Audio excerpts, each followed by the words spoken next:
Hello everyone, welcome to Sanmarga classes. ಕ್ಷೇತ್ರಗಣಿತ ಅಧ್ಯಾಯದ 36ನೇ ಪ್ರಶ್ನೆಯನ್ನ ಗಮನಿಸಿ.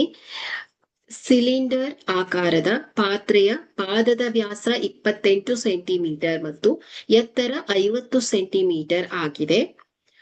ಇದರಲ್ಲಿ ಹಿಡಿಸಬಹುದಾದ ಹಾಲಿನ ಗಾತ್ರವನ್ನ ಕಂಡುಹಿಡಿಯಿರಿ. ಸೊ ಇಲ್ಲಿ ನೀಡಿರುವಂತಹ ದತ್ತಾಂಶ ವ್ಯಾಸ D is equal to 28 centimetre ಅಂತ ಕೊಟ್ಟಿದ್ದಾರೆ. ಸೊ ಹಾಗಾದ್ರೆ ಇದರ ತ್ರಿಜ್ಯ ಏನಾಗುತ್ತೆ, ವ್ಯಾಸದ ಅರ್ಧದಷ್ಟಿರತ್ತೆ. ಸೊ ಹಾಗಾದ್ರೆ ಇಲ್ಲಿ ತ್ರಿಜ್ಯ ಎಷ್ಟು ಹೇಳಿ, 14 ಸೆಂಟಿಮೀಟರ್. ಸೊ ಎತ್ತರ H is equal to 50 centimetre. So ಈಗ ಸಿಲಿಂಡರ್ನ ಗಾತ್ರದ ಸೂತ್ರ. ಸೊ ಇಲ್ಲಿ ಸಿಲಿಂಡರ್ ಗಾತ್ರದ ಸೂತ್ರ V is equal to pi R square H. So ಬೆಲೆಯನ್ನ ಆದೇಶಿಸಿದಾಗ 22 ಡಿವೈಡೆಡ್ ಬೈ 7 ಇಂಟು ಆರ್, 14 ಗುಣಿಸು 14 ಗುಣಿಸು 50. 7 1 7, 7 2 14.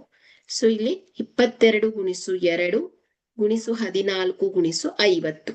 ಸೊ 30,800 ಸೆಂಟಿಮೀಟರ್ ಕ್ಯೂಬ್ ಆಗತ್ತೆ.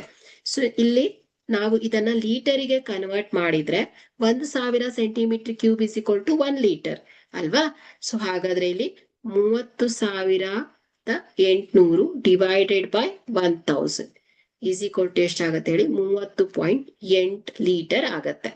ಓಕೆ, ಹಾಗಾದ್ರೆ ಇಲ್ಲಿ ಈ ಒಂದು ಸಿಲಿಂಡರ್ ಆಕಾರದ ಪಾತ್ರೆಯಲ್ಲಿ ಹಿಡಿಸಬಹುದಾದಂತ ಹಾಲಿನ ಗಾತ್ರ ಎಷ್ಟಾಗುತ್ತೆ ಹೇಳಿ, ಹಾಲಿನ ಪ್ರಮಾಣ 30.8 ಲೀಟರ್ ಆಗಿದೆ.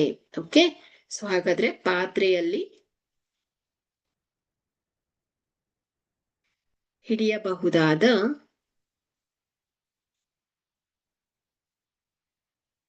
ಹಾಲಿನ ಪ್ರಮಾಣ is equal to 30.8 litre. Thank you.